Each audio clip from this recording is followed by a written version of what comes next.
ಬರೀ ಅಕ್ಬರ ಮಹಾರಾಣೆ ಹೆಸರು ಕೇಳಿದ್ರೆ ಚಡ್ಡ ಹೊಯ್ಕೋತಿದ್ದ. काशी कला जाती मथुरा मस्जिद होती, अगर शिवाजी न होता तो सबका सुन्नत होती. ಬಿಜಾಪುರ ಇದು ಹಿಂದೂ ನಗರ. ಇಲ್ಲೇನು ಮ್ಯಾಗಿನ ಸಾಬರದೇನು ನಡೆದಿಲ್ಲ ಮಹಾರಾಜ. शिवाजी महाराज के जुलूस में लॉरेंस बिश्नोई का फोटो लहराते हुए डांस। बसनगौड़ा पाटिल का जहरीला बयान देखिए हक की आवाज में। मैं हूं शकील अहमद बागबारे।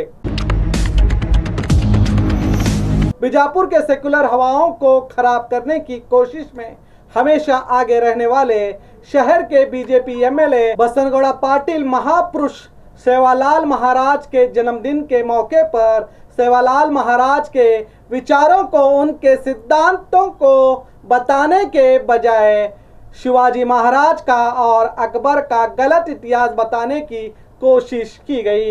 फिर से महात्माओं की जयंतियों में महात्माओं के महानता को बताने के बजाय अपनी गंदी सियासत उस मंच से खेली गई। हमेशा शिवाजी महाराज को कट्टर हिंदूवादी बताकर सियासत करने वाले नफरती नेता मुसलमानों का दुश्मन बताने की कोशिश करते हैं।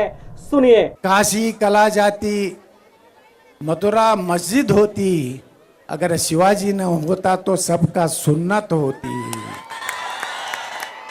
सुना, अगर शिवाजी ना होते तो सबकी सुन्नत होती। जबकि हकीकत यह है कि छत्रपति शिवाजी महाराज ना ही मुस्लिम विरोधी थे और ना ही वो हिंदू स्वराज्य बनाने की बात करते थे। वो तो मुसलमानों से मोहब्बत से पेश आते थे और उनकी मोहब्बत का ही नतीजा था कि इनके फौज में 20 से 30% मुसलमान थे। 1660 में आदिल शाह के 700 सिपाही शिवाजी महाराज के रहमदिली और हर धर्म के साथ इनका अच्छा बर्ताव देखकर इनके पास आकर इनकी फौज में शामिल होने की बात करते हैं। तो शिवाजी महाराज इन सभी 700 सिपाहियों को अपने फौज में शामिल करते हैं। मिस्टर बसनगौड़ा पाटिल जी, इनका बॉडीगार्ड मदारी महतर एक मुसलमान था। छत्रपति शिवाजी महाराज के साम्राज्य में कई मुस्लिम सरदार थे जो उनकी सेना और शासन में महत्वपूर्ण भूमिका निभाते थे। कुछ प्रमुख मुस्लिम सरदार के नाम थे सिद्दी इब्राहिम। शिवाजी महाराज के तोपखाने के मुख्य अधिकारी थे। दौलत खान मराठा सेना के एक प्रमुख सेनापति थे। जरा सोचिए, मराठा सेना का ही प्रमुख सेनापति एक मुसलमान था तो क्या शिवाजी महाराज मुस्लिम विरोधी थे? अभी आगे सुनिए। मदारी महतर शिवाजी महाराज के अंगरक्षक यानी बॉडीगार्ड सैनिकों में से एक थे। रुस्तमे जमन एक ताकतवर योद्धा जो शिवाजी के साथ जंग तक लड़ी थी और सिद्दी हिलाल भी अहम सरदारों में से एक थे। शिवाजी महाराज का शासन में धर्मों को बांटा नहीं जाता था बसनगौड़ा पाटिल यत्नार जी, जिसमें हिंदू और मुस्लिम दोनों को एक जैसे पद दिए गए थे। शिवाजी महाराज ने हमेशा सभी धर्मों का सम्मान किया और अपने राज्य में एकता और इंसाफ को बुलंद किया। इसी भाषण के दौरान एमएलए बसनगौड़ा पाटिल यत्नार ने अकबर बादशाह को क्या कहा ये भी सुनिए। ಬರೀ ಅಕ್ಬರ ಮಹಾರಾಣೆ ಹೆಸರು ಕೇಳಿದ್ರೆ ಚಡ್ಡ ಹೊಯ್ಕೋತಿದ್ದರು.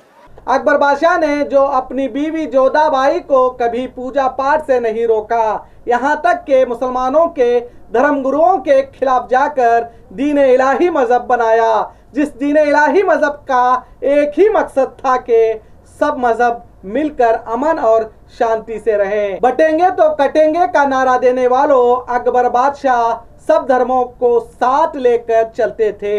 शिवाजी महाराज तो अपने फौज में सबसे ज्यादा मुसलमानों पर विश्वास रखते थे, इसीलिए तो अपना बॉडीगार्ड भी एक मुस्लिम रखा था बसनगौड़ा पाटिल जी।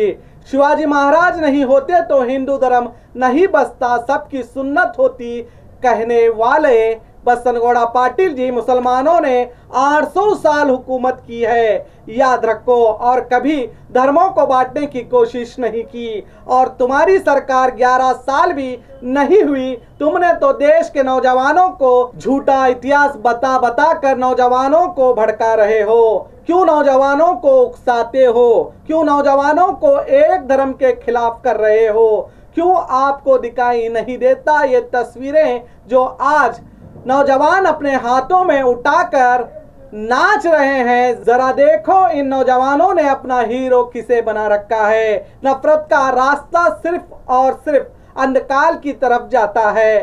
धर्म को बांटते बांटते ये नेता अब कारोबार पर भी हरा और भगवा रंग चढ़ा रहे हैं, और सड़क पर बैठकर व्यापार करने वालों की तकलीफ का इन्हें क्या अंदाजा, जो खुद मॉल में जाकर शॉपिंग करते हैं।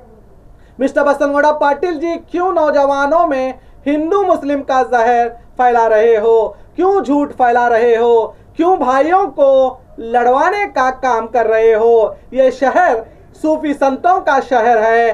तुम यहाँ जितना भी धर्म को बांटने की सियासत क्यों ना कर लो, और तुम अब कितने ही रंग बदल लो, ये जनता है, सब जानती है। अब नहीं चलेगा नफरत का खेल। बीजापुर की सूफी संतों की नगरी को फकीर बस्ती कहने वाले ये आदिल शाह की नगरी, ये बसवन्ना जी की नगरी है। याद रखो, यहाँ फकीर भी अमीर हुआ करता था। मैं बीजापुर के सभी हिंदू मुस्लिम भाइयों से यही कहूँगा, जो कलम उठाने की बात करे, जो जोड़ने की बात करे, वही आपका नेता है। और जो हथियार उठाने की बात करता है, एक धर्म को बांटने का काम करता है, वही आपका सबसे बड़ा दुश्मन है। आपकी जिंदगी बहुत अहम है।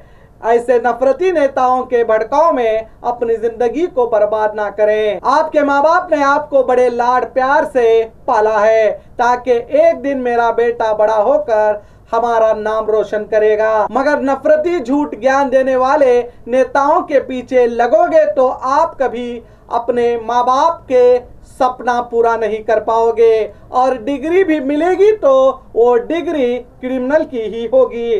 जरा अपने लिए ना सही, अपने परिवार के लिए जरूर सोचना। जय हिंद, जय कर्नाटका।